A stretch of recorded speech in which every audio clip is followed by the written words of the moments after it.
no matter where you are, you can bring nature to you or take children to nature. There's always something available, and you can make it available if you can't find it.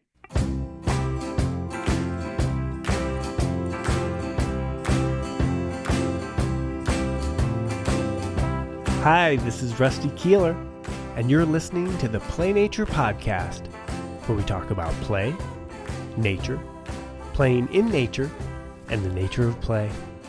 I'm glad you're here. Let's have a listen. Hi, Gemma. Hey, Rusty. How you doing? I'm doing great. How are you doing? Good. Good. You know, I did not know that Hawaii was not on what daylight savings didn't participate. Right. We don't change our clocks. So yeah, I always have to do the math every year when I try and connect with people. Yeah. Yeah. So sometimes, yeah, right. So sometimes for us on the East Coast, it's 6 hours, and other times it's 5 hours Yes. difference. Yeah. So I had a little snafu just now, but look at us. We're right on time. Here we are. Yay. Yay. And so also with Hawaii, I thought it was interesting that the sun sets about the same time all year long. Yeah, there's not that much difference. Yeah, about an hour or so. Okay. And it's right around, it's around 6 p.m., right? So, well, in the summer it could get to seven-ish. Okay. Yeah, Okay. yeah. Yeah. Yeah, I thought that was really neat when I was over there. But then also surprising because, when it's all summery here in upstate New York, it stays light till 9:30 at Right. night and Yeah, and everything. that's my experience too. Growing up, I grew up in England, so we had these really long nights, and I tend to forget that until I go back and visit. I'm like, oh, it's 10 o'clock and it's still kind of light outside. Yeah. Yeah. Yeah. Yeah. So I found that in Hawaii, it was interesting because then a lot of people seem to be get up, seize the morning. Get up early. Yeah. Yeah. Yeah. Because the daylight is happening then. Yeah. You don't I get mean, up that early. happens at my house because I have a 2-year-old, but yes. Yeah. Yeah. Yeah. All right. Well, I'm excited to dive into, our favorite topics here. So I thought I'd read the bio and then we can dive in. Okay. Gemma has been in the early childhood field since she was a child herself and is a strong advocate for play. With over 20 years of experience in the trenches as a toddler teacher, preschool teacher, and program director, she is now an assistant professor at the University of Hawaii Maui College. She believes that nature and play are crucial pieces of childhood that some of her students missed out on. I want to talk about that. Mhm. She aims to infuse her college courses with both nature and play in order to inspire the next generation of early childhood educators. Most recently, she has developed a place-based education course that focuses on hands-on experiences rooted in Hawaiian culture. In her spare time, she visits local preschools and community events, singing and playing tambourine as part That's of right. Uncle Wayne and the Howling Dog Band. Oh, Ow! That is my dream gig right there to, we got to get you over here one day. yeah, bring that bass over and do the library tour. Hmm. Yeah, well, let's see where to start. I mean, it's it's interesting if we just jump in with the college students. If we're Hmm. believers in play and wanting to provide play and nature and outdoors and those kind of experiences, we can ask people my age, people your age, what did you do when you were a child? And people have, these free range childhood memories or roaming and then, till the lights went on and all that. But here you're dealing with 18, 19, 20, 21 year olds who didn't have that Yeah, experience. they didn't get that same experience. And I kind of started seeing this a couple of years ago. So I've been at the college now for about 10 years. Okay. I was a adjunct for a while, just teaching one class. And so I would always talk about play. And my first question is always, think back to when you were a child, where did you play? And even in that 10-year span, and then before that, when I was doing workshops on place-based education, I would ask the same question. And like you said, people that were sort of my age or older had these experiences of, playing. Mostly here, it's playing at the beach or being outside and being away from adults. And now I'm seeing this trend of really students not having those same experiences. And so when I asked that question, I have a range of students in my courses, age ranges, from, like you said, 19, 20-year-olds to, older than me. And so there's a range of answers. And it's the younger students that are coming up with saying, I played a lot by myself. I was inside. I did organized sports. So, baseball, after school, soccer, that kind of thing.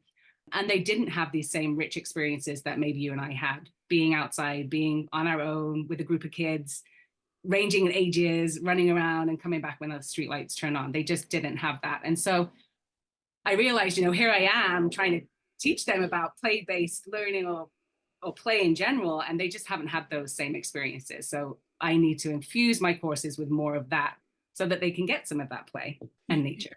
Yeah. So what do those conversations look like? It's an easy sell when people have had those experiences of like, Right. yeah, it's important for children to get out and get in nature and be with other kids and get messy and all that. But yeah, what's that conversation like? So what I've started noticing is things that I used to do for students to share with families, to practice sharing with families and articulate what play is. For example, they have to observe children in play and write about it and analyze the children in play. What I'm hearing back from students now is they learn so much about play through observing the children.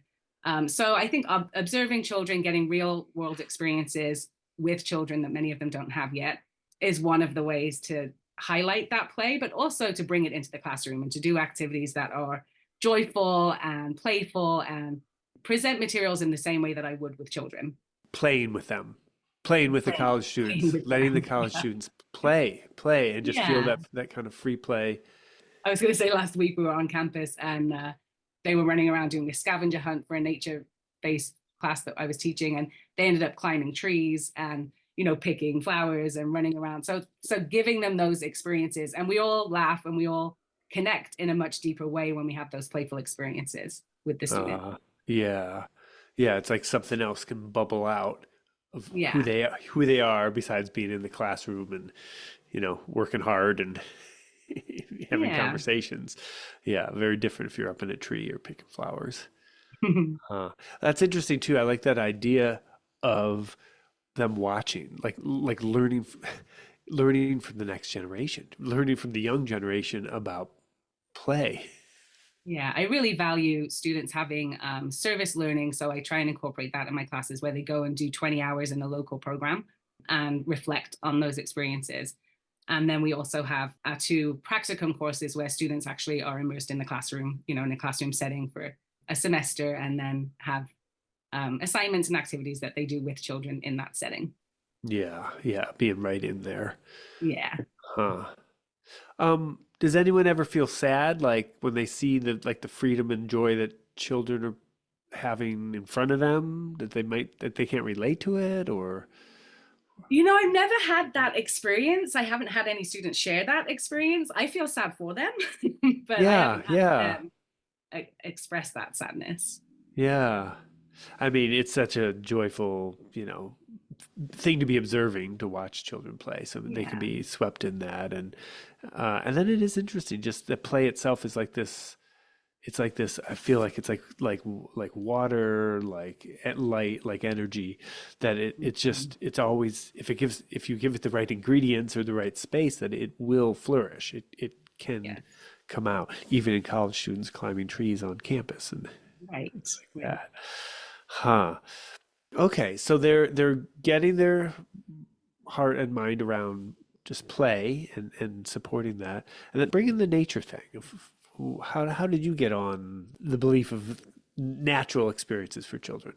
Well, I mean, that started for me as a child. I grew up, like I said, I grew up in England, and I did have a lot of experiences playing in nature and being in nature and, you know, running through fields and playing in mud. And I remember those and I cherish those. And I think that there's a lot more opportunity for, or at least when I was growing up, for walking, going on walks and being in a sort of, you might be in a more industrial area, but there's always somewhere you can go and find nature in where I grew up. And then coming here, I moved to Hawaii I moved to America when I was 16, Okay. moved to Hawaii when I was 21. So I've been here for some time. And, I love going to the beach. I find peace in nature. I find joy in nature. And so for me, it just was bringing my passion to the children that I was working with. You know, I noticed a change in children that had behavior issues, for example, when I brought them outside. I noticed more engagement when children weren't involved in things like gardening or, collecting items outside or that kind of thing. So it just became this interest for me personally. And then it sort of bubbled over into my work. And I was actually taking classes at the college where I now teach. And one of my instructors, who is now my colleague, Julie Powers, she said, "Oh, you should look into place-based education. I think you'd find that really interesting." And I'd never heard of the term. Okay. This is like 25 years ago, 20 years ago. And she was the founder of the Dodge Nature Preschool in Minnesota.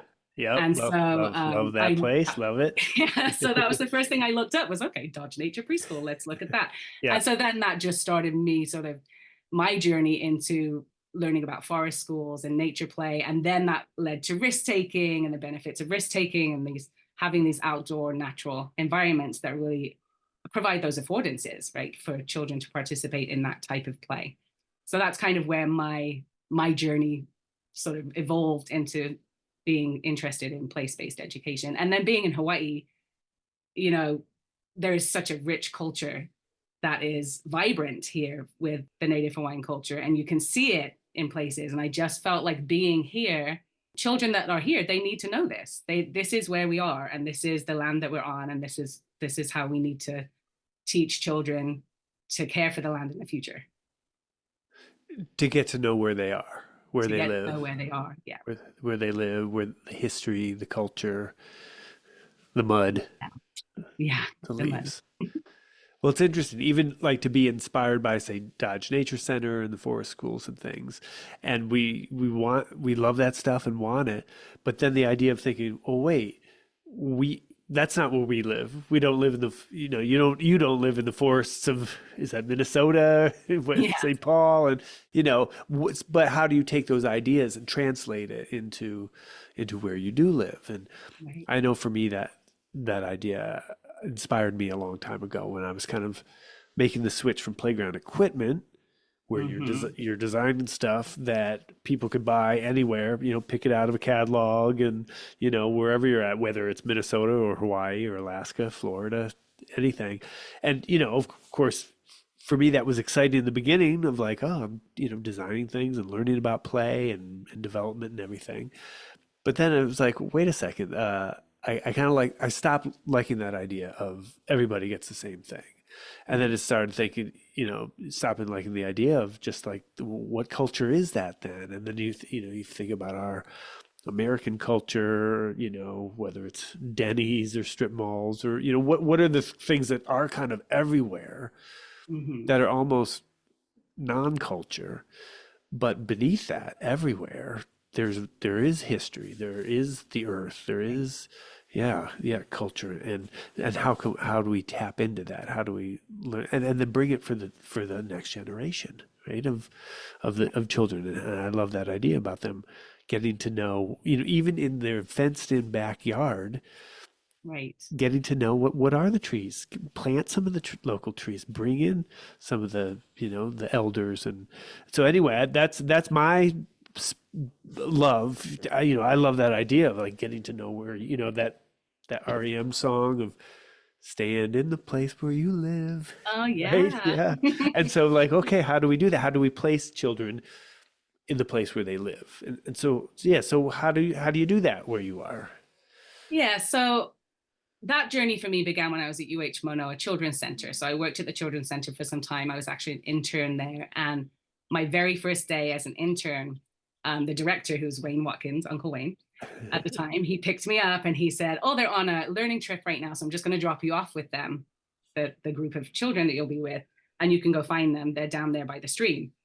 So he drops me off, and it was at the Hawaiian Studies building. And, I was greeted by this beautiful mural of the Kumulipo, which is a Hawaiian creation story, and followed that to what was the taro patch, the lo'i.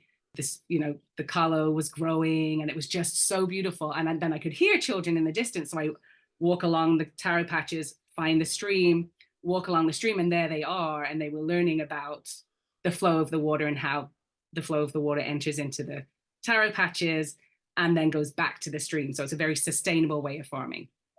And that in that instant, I was like, this is what children need. So I spent 3+ years at that program and really immersed myself in that place-based sort of world, and started doing workshops and things about that, taking children to places repeatedly so they can build relationships with that place. So it's not just a one-off trip, right? You're not just going for a field trip. It is an opportunity for children to build a relationship with a certain place. And they do that when they start naming things in that place, like, oh, this is Stickland or whatever. So that became important to me. And during the workshops, I would have people go, well, that's great. Look where you work. Of course you can do that. Of course you can. You have a native garden. You have this outdoor space. You have all these resources. And so then it became a challenge for me to be like, okay, I need to find somewhere where it's not as easy to, I don't have a Hawaiian Studies building or a Lo'i patch at my beck and call. Okay. So I moved back to Maui and I began as the director at the Amua Inclusion Preschool. So it's an inclusion preschool offering services for children who had disabilities or developmental delays, as well as children who were typical. And we sort of built that program. And when I first started there, it was very blank slate, a little bit clinical. There wasn't any nature. And so I walked in, I went, okay, this is the challenge. This is it. And the first thing I did, just as you talked about, was bring in native plants. I remember getting a mo'o, which is a Hawaiian cotton tree. And my little small group of 6 children, we all stood around this pot and planted this cotton tree. And I was like, okay, this is it. This is the beginning. And that it grew from there. It grew from there. And we built our garden. And because we were in sort of the industrial area of Maui, which is kind of where the airport is, there's not a lot. We're not by the ocean. There's not a lot of nature. Okay. I wanted to find somewhere that the children could have those repeated experiences. So the local park was just a short walk away. And when I first visited, I couldn't believe the green space that we had. So it was fields, trees, native trees, just a lot of area for the children to explore. So we started doing walking trip Wednesdays. And that became, right? Walking trip Wednesdays became our go-to. That was our way to go and explore the nature in our backyard. And we would do things like collect, seed pods or things like that and bring them back to the classroom. So it was them bringing the nature back to the classroom and infusing the classroom with those materials. Nice. Bringing it back. Bringing it back with, Yeah. So that lasted a while. And then we started having some children that had a little bit more need for space. Space was pretty small. And we were also trying to learn about native plants with the children at the time. And so my co-teacher and I decided that we were going to go to the local botanical gardens, which was, we thought, a short walk away. Well, we walked it. It was about, 45 minutes for us. And so we thought, with a group of 20 children, this is going to take forever. Okay. What if we just have them drop off and pick up? And so we created Forest School Friday. And every Friday, the children would get dropped off and picked up at this botanical gardens, and we would explore freely in that space. The parents would drop them off as if that was the center, but for Fridays, okay. Yeah, so for Fridays, every Friday was a field trip day. Wow. And we would go to Forest School Friday. Yeah. Love it. And this just gave us the opportunity to do more of those nature-based activities within the botanical gardens that has a vast array of native plants and experts, and we would help plant things there. And then we had a space in the back that was more sort of open and free, that children could just explore without being in an environment that other people might be using, that we had to be a little bit more respectful of the space. So they had a bit more freedom when they went to the back of the hill in the back. Yeah. So that's how we started to infuse our program at that time with the sort of place-based elements and nature-based elements, was getting them out, finding them in our local community. I love that. Well, it feels like a blend of planting the tree, like, okay, where you are, okay, how do we make that a little more natural, and knowing that some of those things take time, but bringing in the native plants and stuff to your space, even if it's small. Mhm. the walking adventures, the field trips to see what's out there, what's out and about.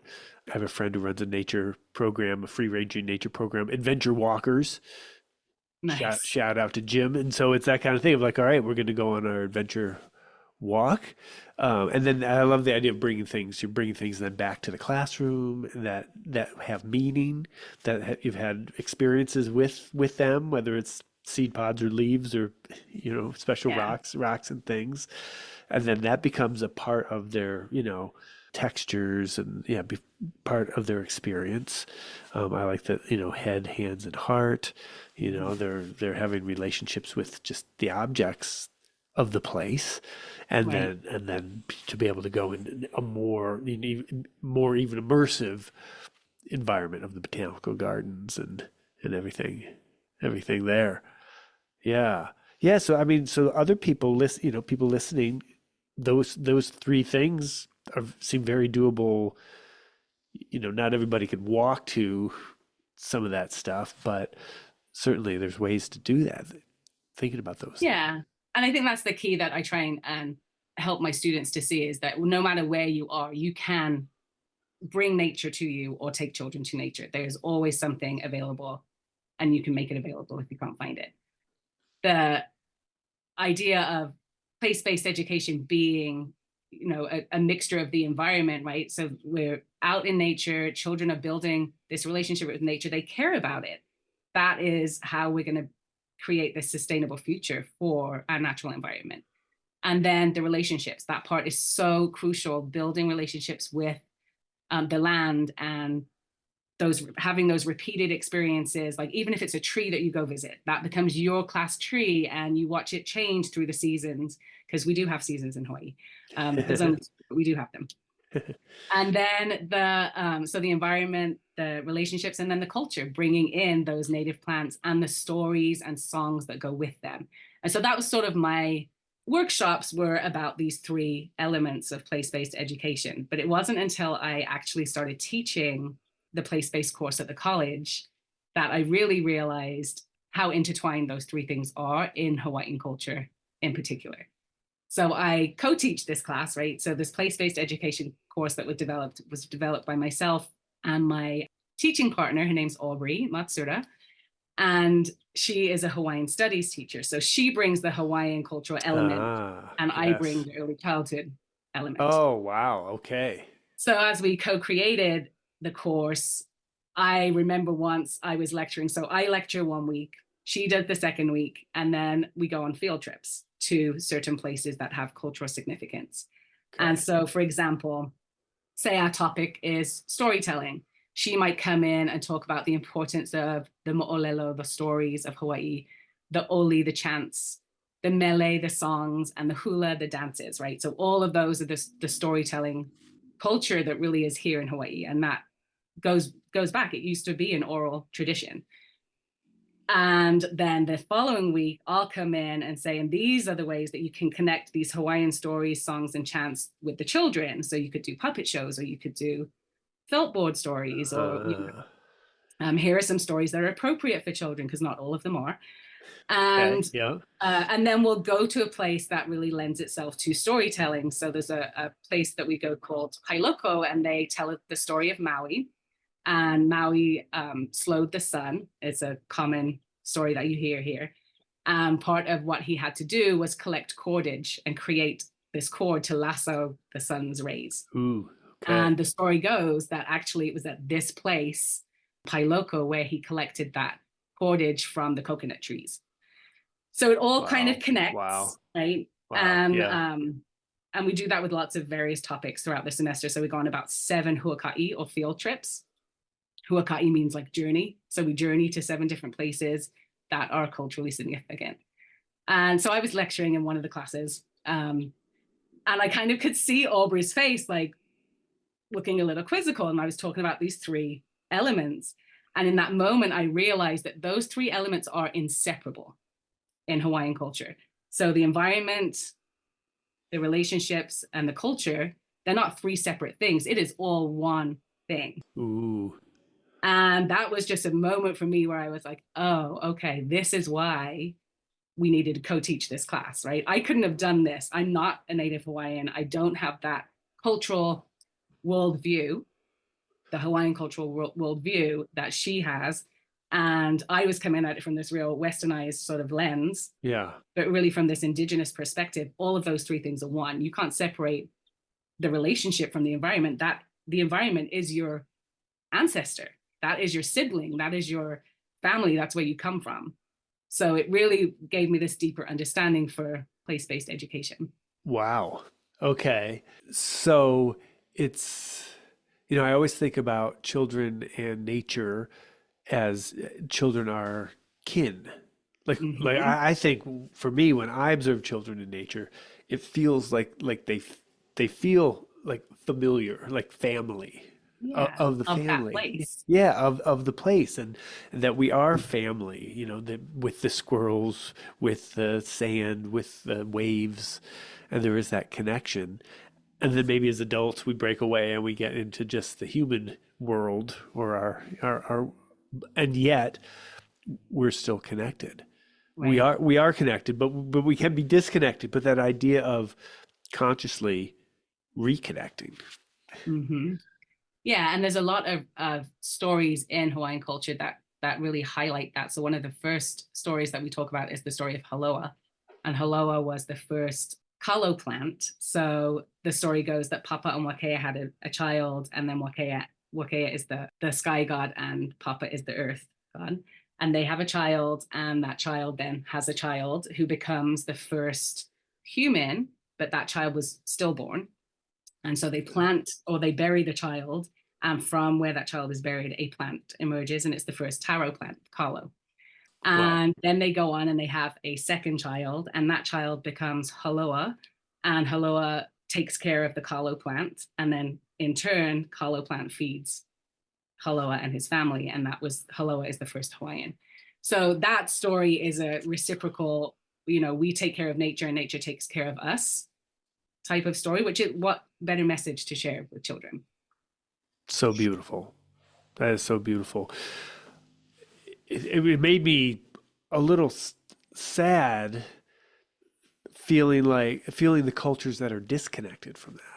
Right. Like here is a culture saying like we are of the place and the place is of us and we take care of the land and the land takes care of us and that idea that we are one is so beautiful. Right. Right. And I feel very fortunate in Hawaii. I feel like there has been a big resurgence in cultural identity for people. And I think that that's something that we're seeing not only in our community, but also in our professional development. I just went to an amazing conference a couple of weeks ago, and it was all based on Aina-based learning. So Aina is the Hawaiian word for land. So land-based learning, and all these wonderful educators doing these amazing things, taking children out into the taro patches, or really getting them to work out in the community and feel like put their energy into the land. And there's Yeah. so many wonderful organizations that are doing that now. We also have a lot of resources that I notice are not necessarily available. I went to Natural Start conference a couple of years ago, and there were some people there from Native American tribes, and they had to make all of their resources because they didn't have things in their native language. And so what we've seen in the last, certainly in my time here is 20 plus years, there's been this huge growth in the availability of materials that are in Olelo Hawaii, which is the Hawaiian language, that are culturally based stories, just a lot more access to materials and cultural activities and experiences for children. Is that because it's the Hawaiian culture was kept going longer?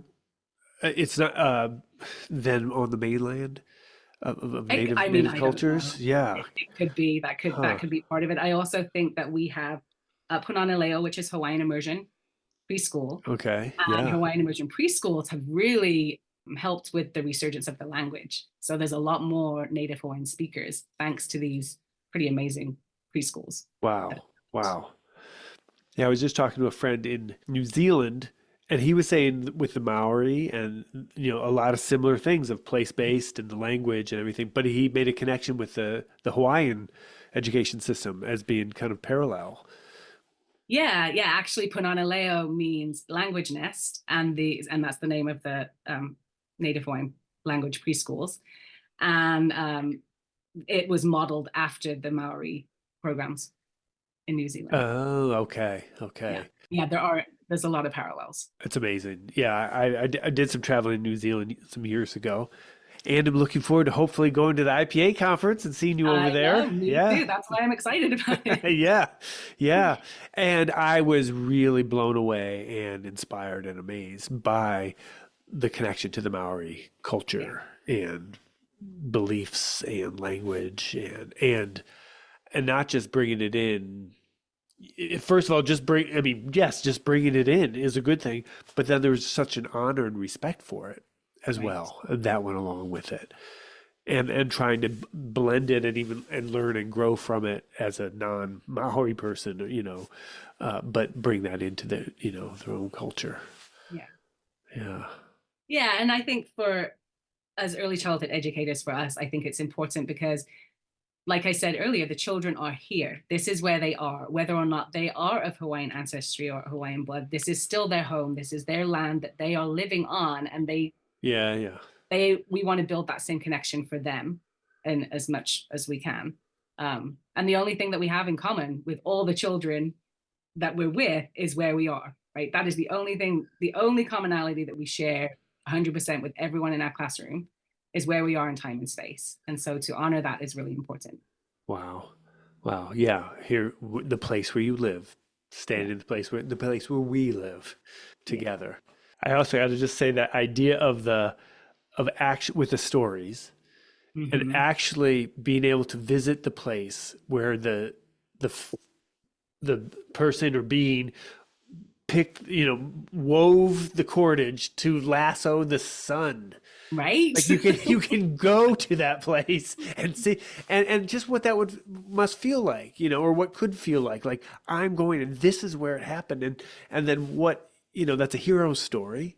And Yeah. so and I think we're all on our own hero journeys, right? And so every child like this is where he did that and made that rope and Yeah. what am I going to do? I can do something from this place. Right. Right. Yeah, it really is inspiring for the children and for the teachers, for the Kumu and the students that I take there. I mean, that has also been really, as a college instructor, that has been something that I've witnessed is the students feeling that power, right? They didn't know this place existed. And here we are. They've lived here their whole lives and they have no idea.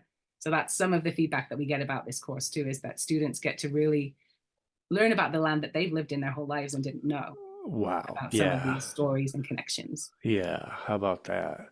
And the opposite is true too. We have some students who teach us and like, we should go to this place, or what about these stories? And so they share, their personal culture with us that they've brought with them in their experiences. Right, right. There's some that may be disconnected, but there's some that are super connected Yes. from families and cultures and Yes. generations, and they know. Yeah. I was just thinking of food, and when you're outside the culture of a place, it's so fun to visit and see Mm-hmm. the things that are different and unique. And so the concept of banana bread Mm, in Hawaii. yeah, it's That, pretty common. yeah. And everybody's got their own Yeah. recipes. And people think, Auntie Tutu over here is the best, or, go around the mountain, this person is the best. Everyone has the best banana bread. Uh-huh. Yeah. And so the foods of the place and the plants, and there's that nourishment and relationship connection Yeah, so that's again. another thing with the Forest School Fridays and those trips. We would often bring back food from the botanical gardens. They have a beautiful breadfruit. So ulu is breadfruit, and the breadfruit trees here are just magnificent. They're so beautiful. So we would, when that was harvested, we would take that back to the classroom, and the children got to, make things from the ulu that we were gifted, and then we would share it with the people that worked in our offices, and yeah. So food is a big part, I think, of honoring a place, learning about the foods and the sustainability factor too. There's so many practices in the Hawaiian culture that are so sustainable that we want to re-teach those to the children so that they can then go on and continue those traditions. Right, because their ancestors lived in harmony and relationship for all Right. those years. Yeah. Yeah. In our culture, we have to put brakes on a bit and Hmm. then rethink things and but to have that inspiration. Yeah, that's powerful. And starting in early childhood to be like, Right. this is the normal, this is the way it's been, and this is what we can learn from, and planting those seeds in the children. Yeah.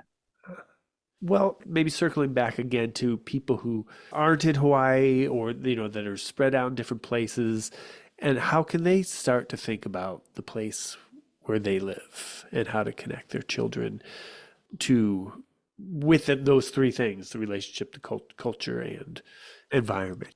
Yeah, I think you start simple, right? You start simple, you find a spot, find a tree, find a plant a plant, something that Uh, you can then build a relationship with the children, somewhere you can revisit over time, multiple opportunities for children to make connections. It could be the park down the street. There's something somewhere in your world that you can bring in to inspire children's natural curiosity about nature and the natural environment. I would also research, a lot of what we teach in that course is the history behind some things that have happened in Hawaii. And I think that knowing the history of a place, not that you're going to give that to the children, right? It may be above sort of their level of cognition at this moment in time. But as the teacher, having that background information can help support what you're doing and give you a little bit of context about what you're doing. So I would learn the history of, you know, what was this place before it was colonized? Let's find out. yeah, yeah, Who are the yeah, people of this land? What were some of the traditions that were taking place, many, many years ago? And try and bring a little bit of that back in. Are there any elders that still have the language? Are there any practitioners of any of the cultural practices of that place? So I think it starts with exploring the history of where you are yeah, and connecting with a little piece of nature in some way. yeah, yeah. Of the place, I like that. Of Yeah. yeah, knowing where you live by the pine cones Right. that are there. Yeah, Yeah. the grasses and Or the birds, yeah, right? right, right, and then the stories, and I like the intergenerational idea too Mm-hmm. of elders and bringing them in and the wisdom and the stories and how they played and how they connected Mm-hmm. to the land, no matter what their culture is, no matter what their background is. Right. Yeah, I've gotten to work on a few interesting projects connecting with some of the Native American tribes, Cherokee, North Carolina, and I was very interested. Like, yeah, let's look at the building. What were some of the building techniques and what were the materials that you Uh-huh. used? So let's build that way, and so the children can get a firsthand Right. Right. connection to it, and even like they had a language, the syllabary, which was a written language that was formed about their language and a written kind of alphabet. I mean, and so we did like a tricycle track in the shape of some of those. So it's that idea of like the Yeah. body on, with these shapes and trying to just kind of get that into the heart Yeah, of it's the not park. always about teaching explicit history, right? I mean, it is about giving the children those opportunities to experience some of what may have been experienced in that place before colonization.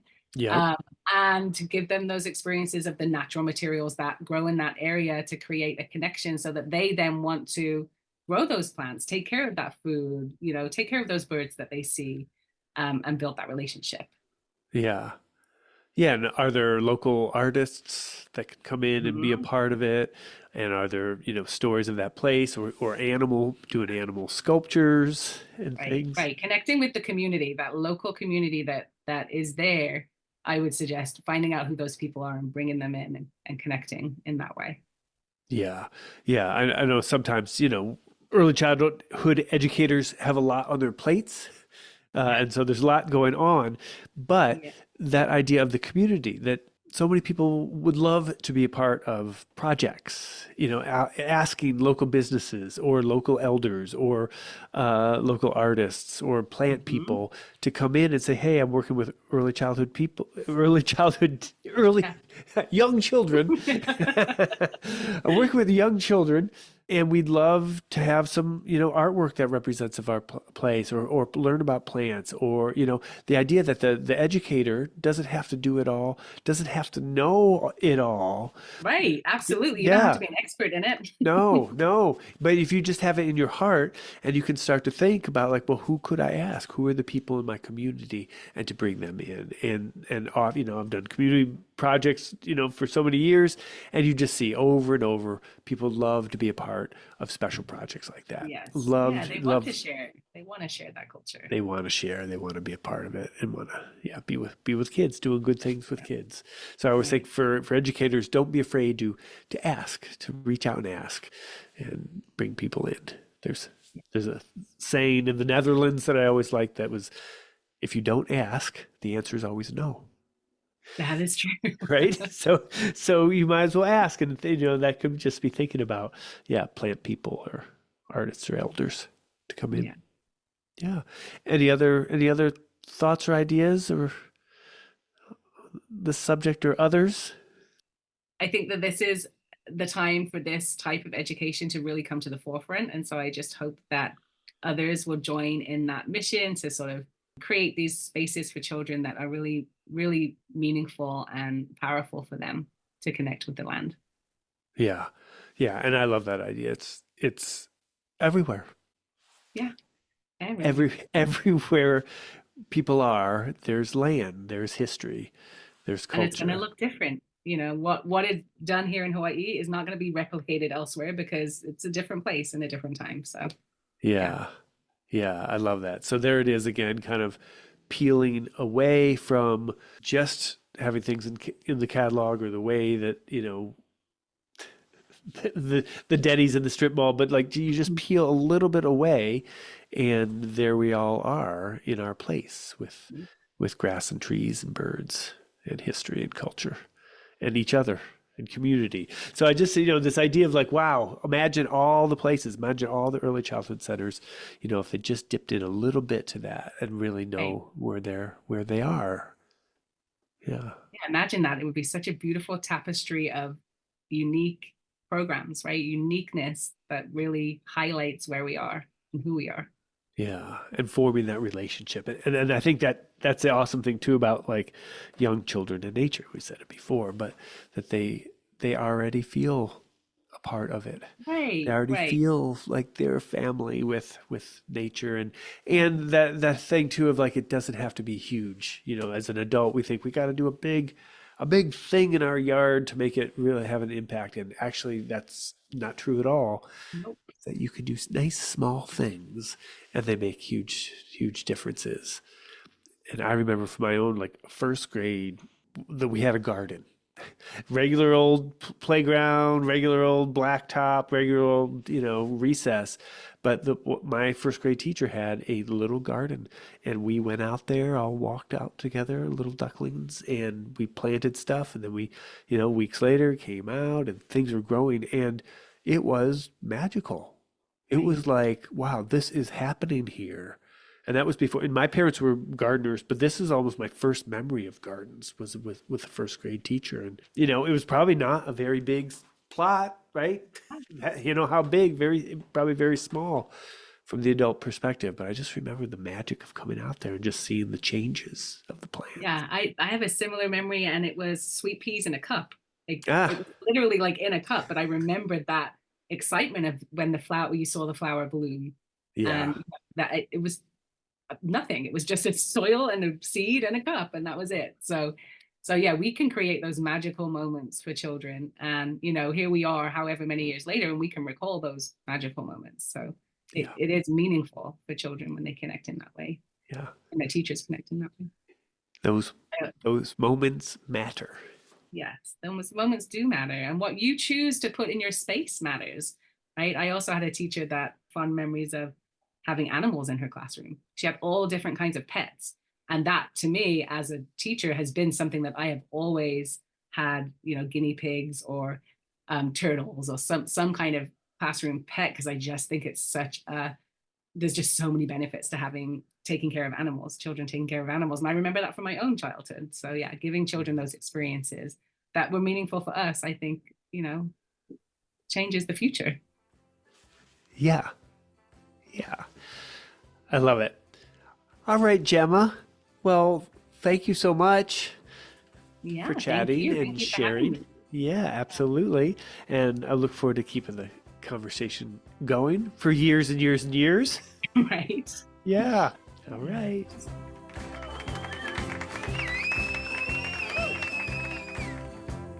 All right. Thanks for listening. Do you have a comment or a question? Email me at playnaturepodcast@gmail.com. You know I like talking about this stuff. And maybe we could use your question on a future podcast episode.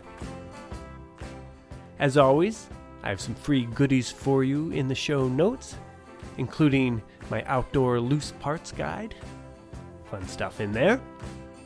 And so I wish you the best in your outdoor play adventures. And when it comes to adding nature to your yard, or loose parts, or saying yes to risky play, my favorite motto is dream big, start small, and never stop. Oh yeah. Woo, woo, woo, woo. Let's do it. All right. Have fun out there.